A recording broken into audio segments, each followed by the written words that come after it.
Time of death? Unclear. Witnesses say motivation was last seen sometime between "I'll start after this one video" and "tomorrow will be more productive." The body was found face down in a chair, laptop open, 20 tabs running, none of them related to the actual task. Let's begin the examination. No rush. Motivation has been dead for a while. External inspection. At first glance, nothing seems wrong. The person is intelligent, capable, fully aware of what needs to be done. This is important because motivation didn't die due to lack of ability. It didn't die from laziness either. That's just what procrastination tells the neighbors. Now, this was a slow, internal shutdown. Notice the environment. Phone within reach, notifications enabled, comfort at maximum settings. A perfect habitat for delay. But comfort didn't kill motivation. Comfort just held the door while procrastination came in quietly. Cause of death. Initial trauma. Let's rewind. Motivation usually dies the first time effort is required without immediate reward. The moment you realize, this will take longer than expected, this won't feel good right away, no one is clapping yet, that's when the brain panics. Your mind doesn't ask, "Is this important?" It asks, "Is this uncomfortable?" And if the answer is yes, your brain activates its favorite defense mechanism: delay. Procrastination isn't rebellion, it's emotional anesthesia, a way to numb the discomfort of starting. Internal examination. We open the skull. Inside, we find a familiar scene.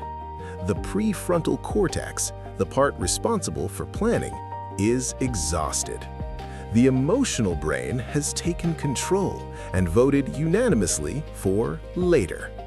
Here's the educational part nobody likes.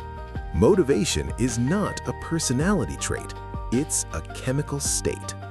It depends on clarity, progress, perceived safety. When a task feels vague, heavy, or identity-threatening, motivation doesn't show up. Not because you're weak, but because your brain is protecting itself from imagined failure. So it whispers, "Let's just prepare a bit more," which is code for, "Let's avoid this." Time of death. The preparation phase. Motivation officially flatlines during the fake productivity phase. You clean your workspace, you reorganize files, you watch videos about how to do the thing instead of doing the thing. This feels responsible. It looks productive, but it's actually a stalling ritual. The brain loves preparation because it gives the illusion of progress without the risk of execution. At this stage, motivation is technically alive, but on life support. Contributing factors. Let's list the suspects.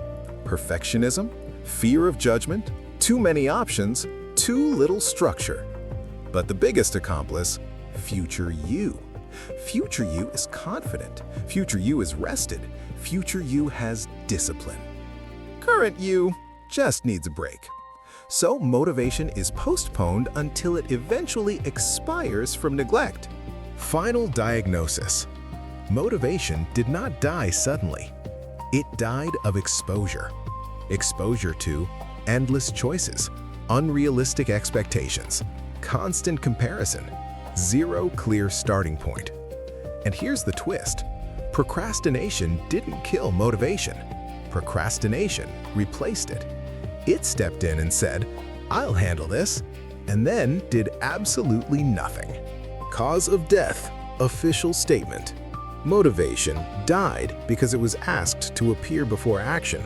That's backwards. Action creates motivation, not the other way around. Waiting to feel ready is like waiting to feel fit before going to the gym. Post-mortem insight. Here's the part they don't tell you. You don't need to revive motivation. You need to bypass it. Start ugly. Start small. Start without confidence. Motivation will chase progress, not precede it. And once you begin, the autopsy report changes. Cause of revival? Movement. Closing statement. Motivation isn't dead forever. It just went missing because it wasn't needed to start. So if you're waiting for motivation right now, stop. Pick the smallest possible action. Do it badly. Do it tired. Do it without inspiration. Because motivation doesn't respond to speeches. It responds to evidence. Case closed.